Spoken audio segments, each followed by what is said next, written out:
Hey guys, CoffinSkate here, and in this video I want to talk about the whole stigma that the more recent Resident Evil games have gotten, specifically Resident Evil 7 and Village, about the whole fixed camera angles thing, zombies or no zombies, and the whole comparison with with the Outlast games, with more recent Resident Evils.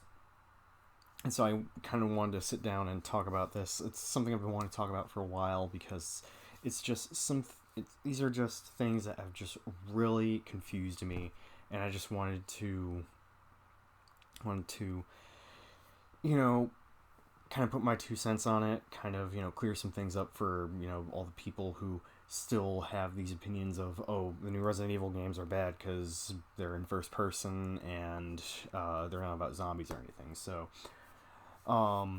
and also kind of talk about the differences between Outlast 1 and 2 and Resident Evil 7 and Village, and how Resident Evil and how both those franchises, both Resident Evil 7 and Village and the Outlast games, are completely different games.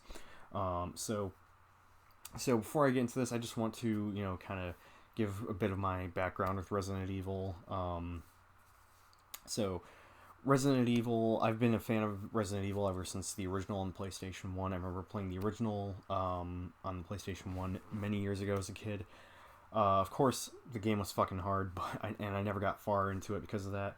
But I don't know what it was as a kid. I just thought the game was fucking incredible. And since then, I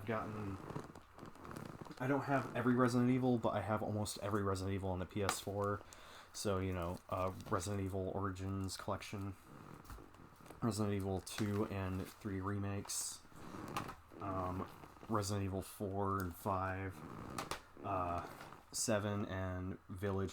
Village, by the way, is a fantastic game, by the way. I'm going to talk about it in a game collection update. I'm just waiting for a couple more games to show up. Resident Evil Revelations 1 and 2. And then just to show some of the other games I do have Resident Evil Operation Raccoon City and Resident Evil 6 for the 360. I have Resident Evil 0 Remake and 2 for the GameCube.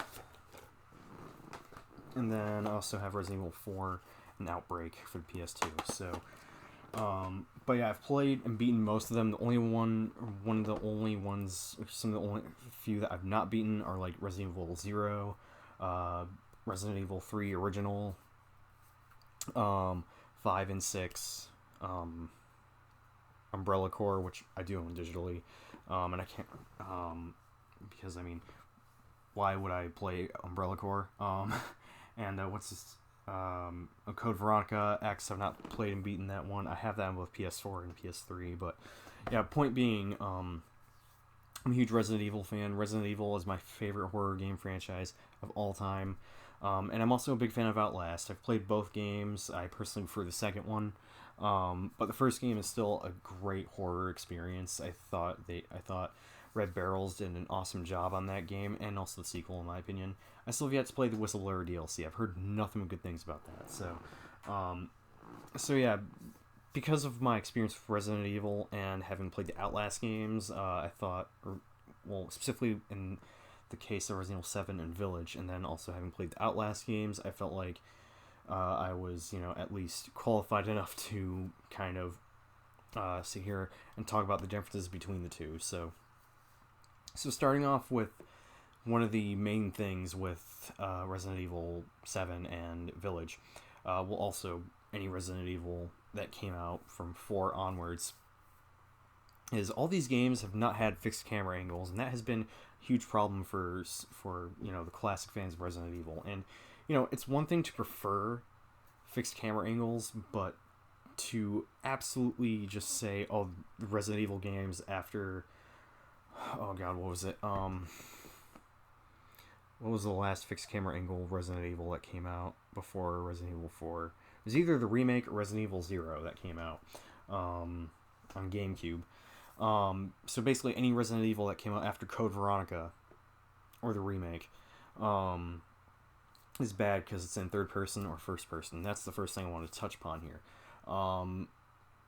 For one, I don't really get this complaint. I mean, like I said, it's fair to prefer fixed camera angles it's fair to prefer that. It's also fair to prefer third person or first person. It's fair to prefer a specific camera perspective. But to say a game is bad because it's in a different camera perspective is ridiculous, if you ask me. It's really all it is. It's not any less of they're not any less of Resident Evil games because of the fact they're in third person or in first person. You know, I mean, after having played I've actually gotten a much bigger, I guess, appreciation for fixed camera angles. I honestly really like games with fixed camera angles. I mean, Onimusha, I still yet to finish it, but Onimusha is a badass game. Absolutely awesome game that's fixed camera angles. And, I will pop in any of the old school Resident Evil games any day of the week, especially the remake of Resident Evil 1. It's just a fantastic game. And after having played the PS4 version, it's hard to go back to tank controls. That's a topic for another time. That's just all it is. It's a camera perspective. It doesn't make the new Resident Evil games bad because because they don't have fixed camera angles. It's just a camera perspective. It still has the gameplay Resident Evil is known for. It's still about, well, I'll touch upon this a little bit more shortly here, but it's still about bioterrorism. It still has puzzles, it still has exploration, it still has backtracking, well, aside from Resident Evil 5 and 6, but that's a different story. They still have they still have inventory management.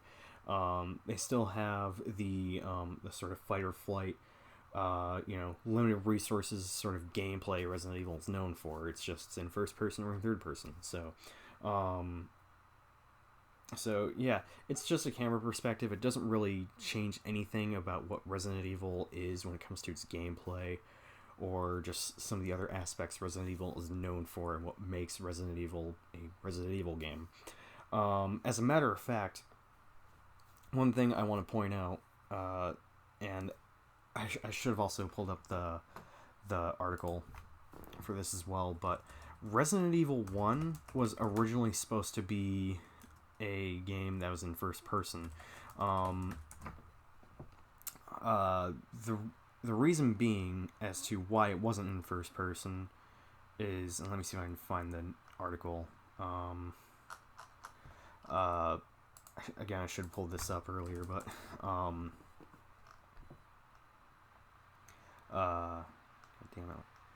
it. The reason being as to why Resident Evil being in first person, well, Shinji Mikami wanted, here we go. Yeah, Shinji Mikami wanted the original Resident Evil to be in first person, because, well, if I can find it,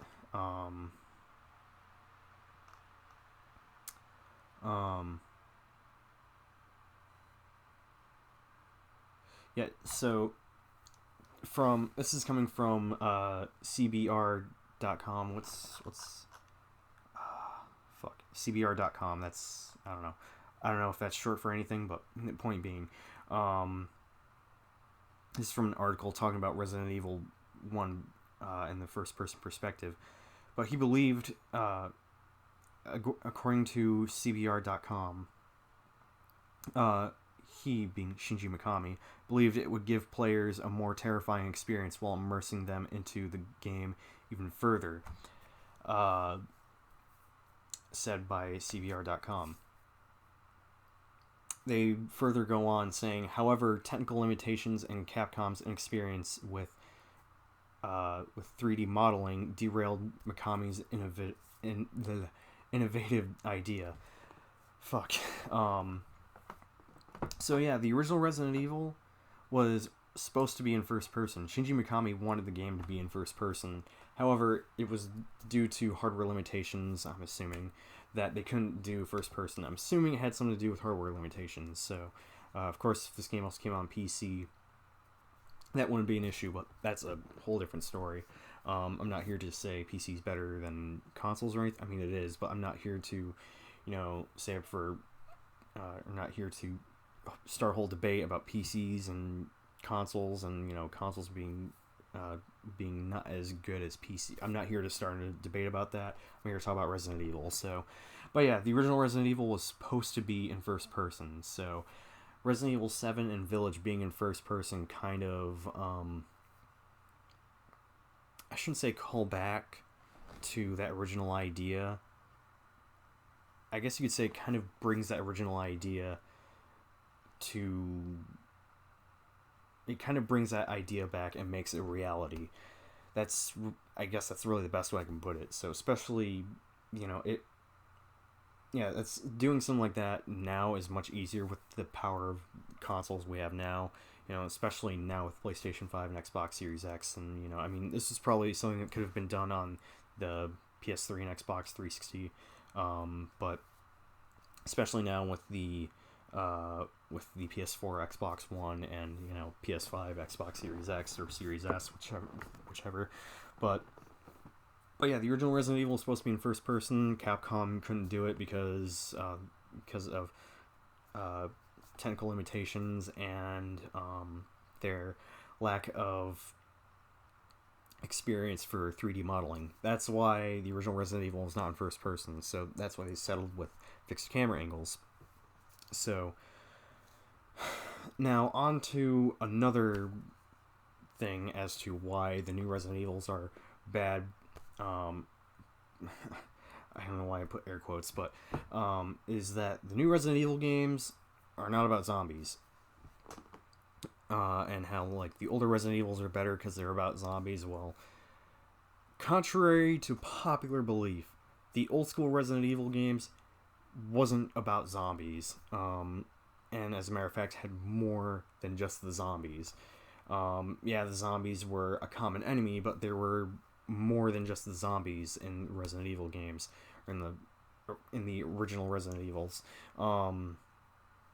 In the PS1 trilogy alone, so Resident Evil 1, 2, and 3 Nemesis, you had you didn't just have the zombies or the Cerberuses. That's the official name of the zombie dogs. You also had hunters, wasps, giant spiders, the Chimera, which I found out recently that's the official name for the bug-like enemies. So in the Sega Saturn version, you also had the ticks, which were, if I remember correctly, the replacement of the hunters. I could be wrong on that. I just know that the Sega Saturn version had the ticks, which were also like bug enemies. You had Plant 32, you had Yawn, the Cobra, for those who aren't aware of the official name of that snake boss. You had Neptune, the one shark enemy. You had Mr. X, you had Nemesis, the Lickers, the Ivies, which are the plant-like monsters, moths, alligators, and that's just in the original trilogy or the original PS1 trilogy alone. So there could be more enemies in Code Veronica X and in Resident Evil 0. I know Resident Evil 0 had some with leeches. So yeah, the original Resident Evils didn't just have zombies. So, and another thing is that Resident Evil has always been about bioterrorism, not zombies, believe it or not. It's always been about viruses and, experimentation on all these different species or like animals and, well, specifically like reptiles and, arachnids and shit. It wasn't, and also plants. It wasn't just about zombies, It was about viruses, about experimentation and whatnot. So the whole, lack of zombies thing, the original games were never about just the zombies. It was about bioterrorism, especially in RE2 and 3. It was about, it's always been about bioterrorism, viruses, and whatnot. And guess what the other games are about? Bioterrorism. So this whole notion that any Resident Evil game after, or that the Resident Evil games from 4 onwards are bad because they're not about zombies, is complete false. because the old school Resident Evil games were about bioterrorism and not about the zombies. The zombies, like I said, are a common enemy within those games, but the zombies were not the only enemies in the old school Resident Evil games. Again, it was about bioterrorism, about viruses, and then also in the more recent Resident Evils, parasites and the mold and shit. But again, that all ties into the theme of bioterrorism. So, hell, in Japan, I'm assuming a lot of these people that say that Resident Evil is always about zombies, I'm assuming a lot of these people don't even know about the Japanese name of Resident Evil, because believe it or not, in Japan, Resident Evil is called Biohazard. So, I mean, also think about this: if say they did stick with zombies throughout every Resident Evil, say they only did zombies for every Resident Evil game. Say every Resident Evil game they only stuck with zombies and nothing else. Don't you think that would get really stale after a while? Don't you think that kind of enemy type would have gotten really boring and just a fad real quick? I mean, hell, zombies have basically, at one point, were basically becoming a fad because of the huge amount of zombie games that came out with in like a decade ago.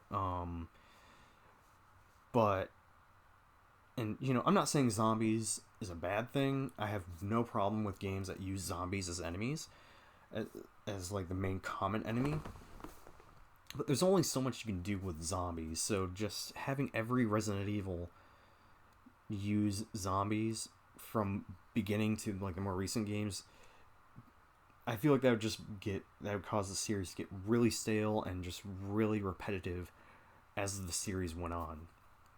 The series there probably wouldn't even be any new Resident Evils anymore if they didn't experiment by using other types of enemies that would make sense within the lore of Resident Evil. So I think adding variety with the enemies, adding more than just zombies, and you know, even kind of phasing out the zombies and choosing new types of enemies that are involved with like viruses and fungi and shit, adds a lot more variety. I mean, in Resident Evil 4, 5, and I think even 6, you had enemies that were, you know, had parasites within them. They were like, they're not a zombie in the traditional sense, but in, I guess, some form they kind of are. So feel free to dispute that in the comments, but yeah, either way, it's Resident Evil 4, 5, and 6 were, you know, those were, you know, more specifically about parasites and whatnot, but it was all still within the idea of Resident Evil. It all just makes sense within the lore of Resident Evil.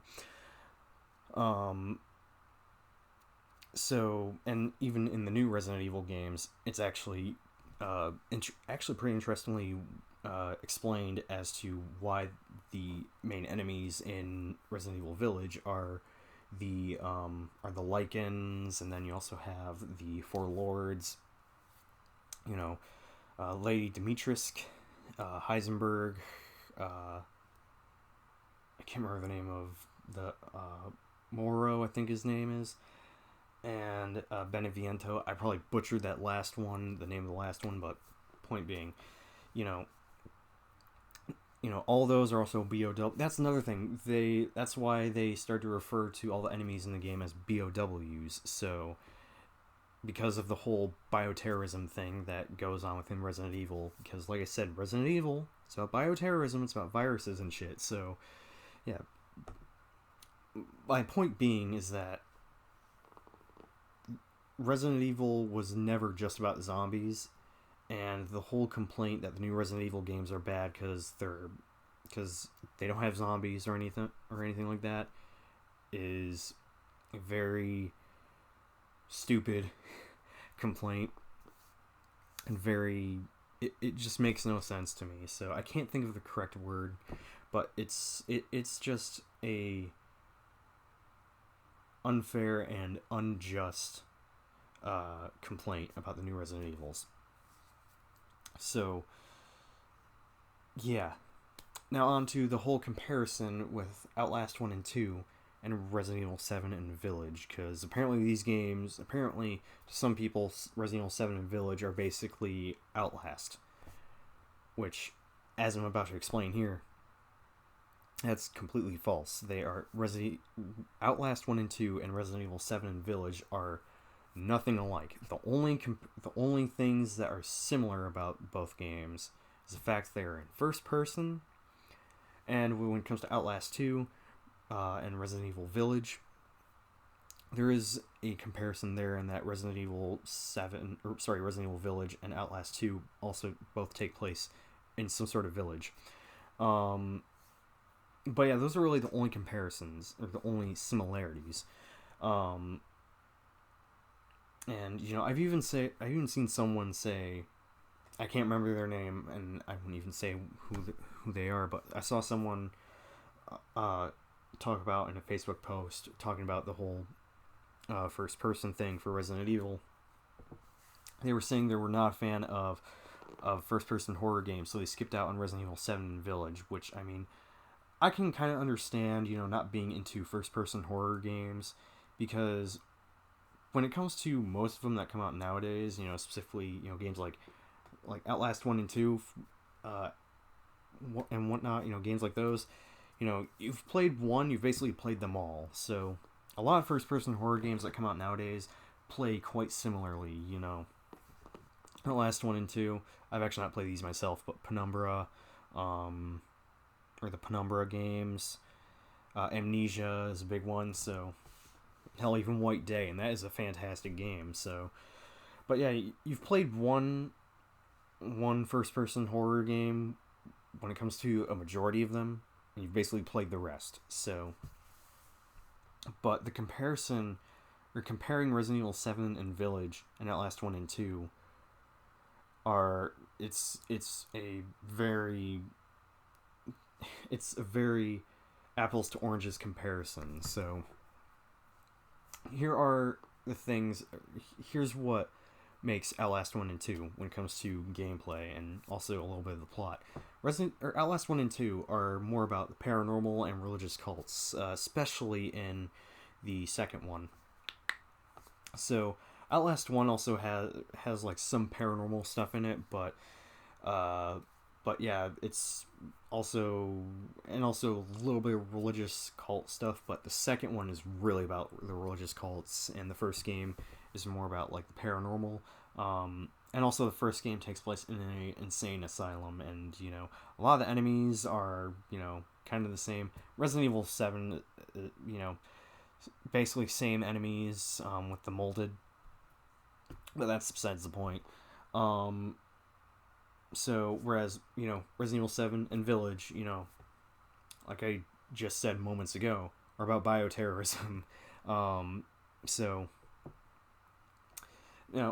I do also want to touch upon one thing real quick. Resident Evil 7 also does have parts of, stealth horror, which is the main thing with Outlast 1 and 2. They have a huge emphasis on, stealth and running and hiding from enemies, or running and hiding from the Nemesis-like enemies.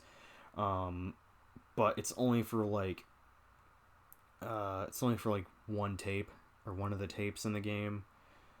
Otherwise, for the most part, Resident Evil 7 is, about, bioterrorism, and, has a huge emphasis on combat, so, which, again, I'll get into in a second. But then what was the other thing with Resident Evil 7? Oh yeah, there's also like a little bit of paranormal stuff, but that's also kind of explained in Resident Evil Village, so I'm not going to go into that, because that also goes into spoiler territory, so yeah, I won't mention that, because I don't want to, spoil it for people who are playing through Resident Evil Village. But yeah, that's also the whole paranormal thing in Resident Evil 7, that's also kind of explained in Village, so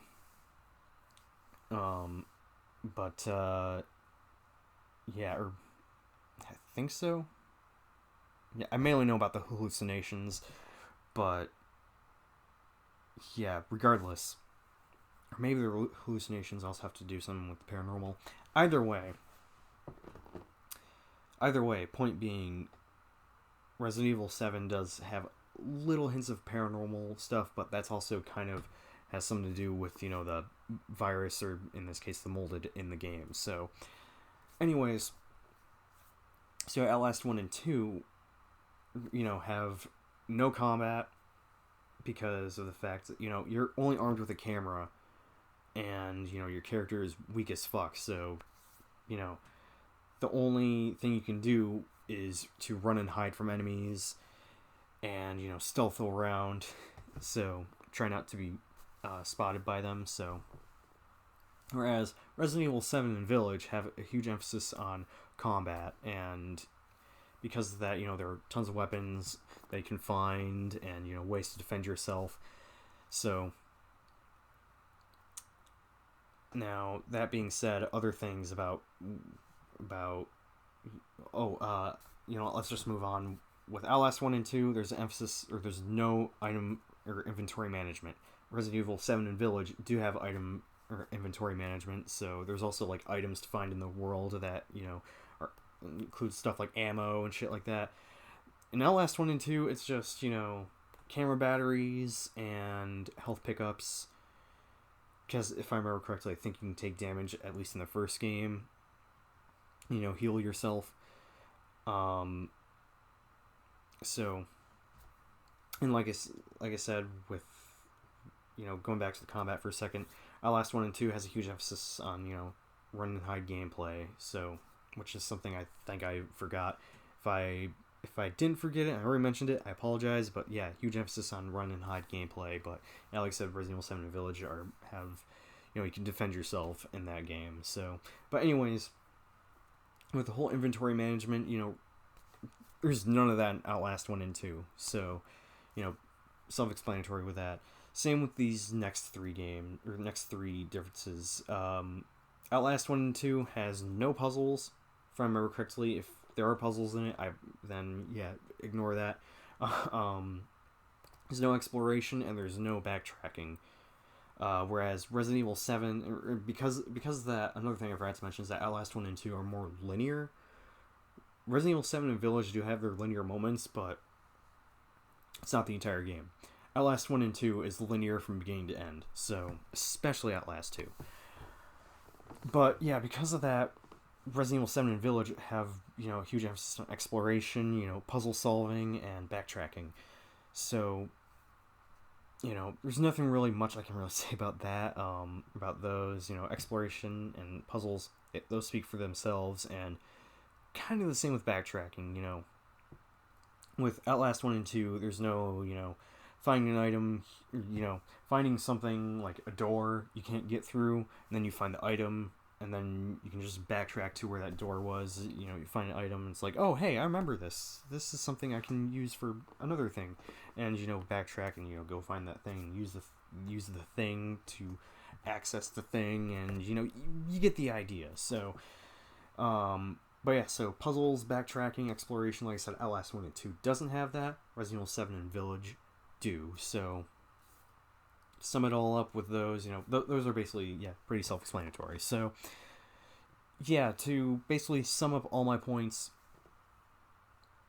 the whole first person, fixed camera angles and whatnot, it's just a camera perspective. The original Resident Evil was originally supposed to be in first person. The series didn't just have zombies, and it was about bioterrorism, and not about the zombies. There was more to it. There's more than just zombies in the old school Resident Evils, and those complaints are not fair complaints, and are just absolute bullshit complaints. Outlast 1 and 2 and Resident Evil 7 and Village are both completely different and play completely different, and the comparison between Resident Evil 7 and Village and Outlast 1 and 2 are not fair comparisons, because Outlast 1 and 2 and Resident Evil 7 and Village are both completely different games, and they both play completely differently. So yeah, I hope that clears up a bunch of stuff with with some of the complaints people, or just the bullshit complaints people have had. Unless there's like some other thing that people are complaining about that just makes no sense with Resident Evil 7 and Village, um, then yeah, that basically, to if I'm correct, covers basically everything. Um, so yeah, if there's one or two things I forgot, please let me know in the comment section below. If there's a shit ton of things I forgot, please let me know in the comment section below. And yeah, so there you have it. Have you guys played Resident Evil Village? I'd love to know in the comment section below what you guys, if you've played the game. Let me know in the comment section below and what you guys have to say about the game and what your guys' thoughts are. Like I said, me personally, I absolutely loved the game, and I will be talking about it in a game collection update. And yeah, are you guys a fan of Outlast 1 and 2? Do you like Resident Evil 7 and Village? Or do you like the Resident Evil series? And what's also, if you like the Resident Evil series, what's your favorite entry? So, and also, do you agree with me? Do you disagree with me? Are there things that, like I said, are there things that I missed? Are there any, you know, things that I didn't really touch upon very well? Let me know in the comment section below. So, yeah, there you have it. Thank you guys so much for watching. I'm CoffinSkate signing off. Subscribe for more content, and have a great rest of your day.